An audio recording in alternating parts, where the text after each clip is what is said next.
وملائكته يصلون على النبي يا أيها الذين آمنوا صلوا عليه وسلموا تسليما.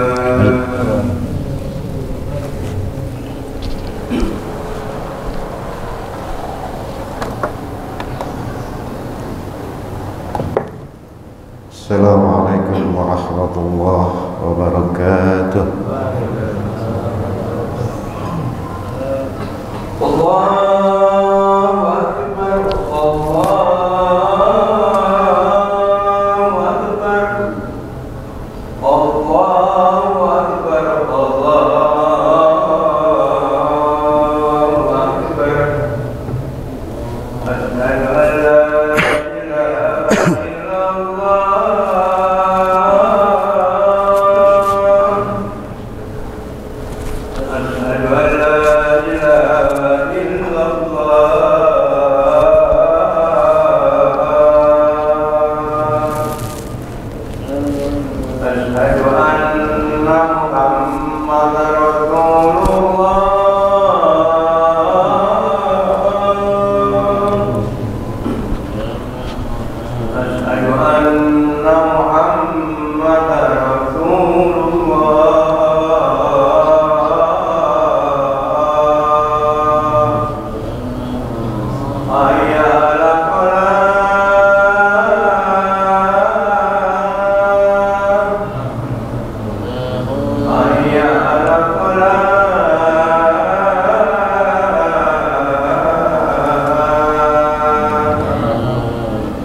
Alhamdulillahi binikmatihi tatimmus salihat. Wassalatu wassalamu ala sayyidis sadat wa ala alihi wa sahbihi ahlil fadaili wal karamat. Ashhadu an la ilaha illallah wahdahu la sharika lah, wa ashhadu anna sayyidina Muhammadan abduhu wa rasuluh wa safiyyuhu min khalqihi wa khaliluh. Abdal amanah wa ballagha ar-risalah wa nasaha al-ummah wa tarakan ala al-mahajjati bayda layluha kana lahariha la yazidhu anha illa halik. Allahumma salli wa sallim wa barik ala sayyidina wa habibina wa syafiina maulana Muhammadin wa ala alihi wa sahbihi ajma'in. Amma ba'd, faya ayyuhan nas usikum wa nafsi bittaqwallah wa ta'atihi faqad fazal muttaqun. Faqala Allah ta'ala fi kitabihil karim, a'udzu billahi minasy syaithanir rajim. Ya ayyuhalladzina amanu taqullaha wal tanzur nafsum ma qaddamat lighad wattaqullaha innallaha khabirum bima ta'malun. Shadaqallahul azim. Ibadallah, ma'asyiral muslimin rahimakumullah. Berawal dari yang paling utama, diiringi dengan rasa syukur, kita panjatkan kehadirat Allah Subhanahu wa taala di hari yang dimuliakan Allah ini, di Jumat yang merupakan sayyidul ayyam ini. Allah masih memberikan kita berbagai macam nikmat, di antaranya nikmat sehat wal afiat, nikmat taufik dan hidayah, nikmat panjang umur, serta nikmat yang paling penting dan yang paling utama adalah nikmatul iman wal Islam. Sehingga dengan nikmat-nikmat yang masih bersama-sama kita tersebut, kita jadikan satu analisa berfikir yang mendalam untuk mendapatkan suatu keadaan yang sebaik-baiknya dari Allah Subhanahu wa taala.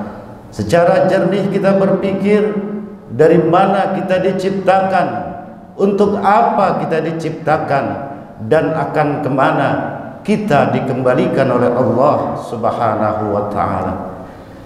Salawat teriring salam tidak lupa pula marilah kita sampaikan kepada baginda kita Nabi kita Muhammad sallallahu alaihi wasallam.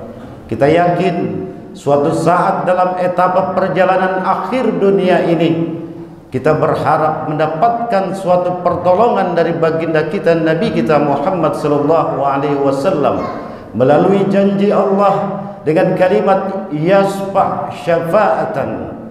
Rasulullah sallallahu alaihi wasallam diberikan mandat oleh Allah Subhanahu wa taala untuk memberikan pertolongan kepada manusia yang di dalam etapa perjalanan hidupnya suka atau selalu bersolawat kepada baginda Rasulullah sallallahu alaihi wasallam serta selalu mengikuti daripada ajaran-ajaran dari baginda kita Rasulullah sallallahu alaihi wasallam. Semoga kita semua termasuk golongan orang-orang yang mendapatkan syafaatnya dari baginda kita Nabi kita Muhammad sallallahu alaihi wasallam. Amin ya rabbal alamin. Ibadallah ma'asyiral muslimin rahimakumullah. Khutbah Jumat kali ini Al-Fakir akan membawakan judul, itu 4 hal yang akan dipertanggungjawabkan di akhirat kelak. Hari berganti hari, bulan bertukar bulan, tahun beralih tahun. Tidak terasa kini kita sekarang sudah berada di tahun 2021. Waktu berjalan terasa sangatlah cepat. Jatah umur kita semakin menipis, ajal kita semakin dekat. Setiap tarikan napas kita adalah langkah-langkah menuju kematian. Maut ibaratkan pedang yang terhunus yang setiap saat akan dapat menebas batang leher kita. Kita tidak tahu kapan kita akan meninggalkan dunia yang fana ini. Kita juga tidak tahu kapan kita akan menyongsong akhir perjalanan hidup kita nanti. Ma'asyiral muslimin rahimakumullah. Dalam kitab Aqidah Ahlus Sunnah wal Jamaah, para ulama mengajarkan kepada kita bahwa yang mengalami pergantian waktu, peredaran masa dan perubahan zaman itu adalah makhluk, sedangkan Allah Subhanahu wa taala tidak berlaku baginya peredaran masa, karena Dia ada tanpa permulaan dan Dia ada tanpa akhir serta maha suci dari segala sifat perubahan. Imam Abu Mansur Al-Baghdadi mengatakan dalam kitab Al-Farq, wa ajma'u ala anna Allah ta'ala la yahrih makan wa la yajri alaihi zaman.